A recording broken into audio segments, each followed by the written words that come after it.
Today we're bringing home Paul, Evan, Alsu, Vladimir. 3 American citizens and 1 American green card holder. All 4 have been imprisoned unjustly in Russia. Paul for nearly 6 years. Vladimir since 2022. Evan since March of 2023. And Alsu since October of 2023.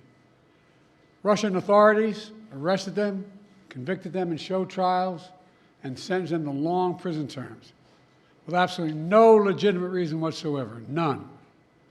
Paul, a former Marine, was in Russia for a wedding.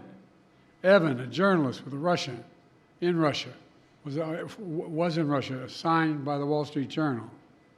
Alsu, also a journalist, was in Russia to see family. All 3 falsely accused of being spies. And Vladimir was a Russian citizen by birth and holds an American green card. He's a Pulitzer Prize-winning journalist and was a pallbearer at my friend John McCain's funeral with me. He spoke out against Putin's regime, and for that he was convicted of treason.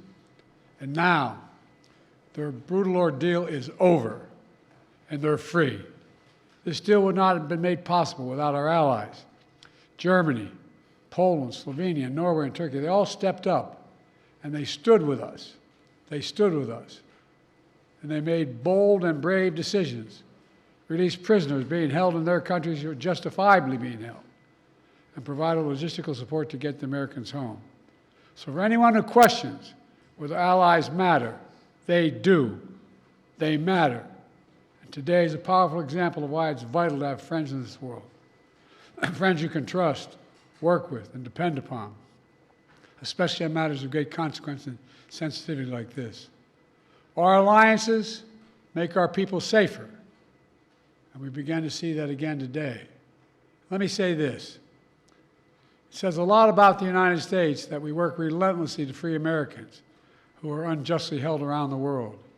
It also says a lot about us that this deal includes the release of Russian political prisoners. They stood up for democracy and human rights. Their own leaders threw them in prison.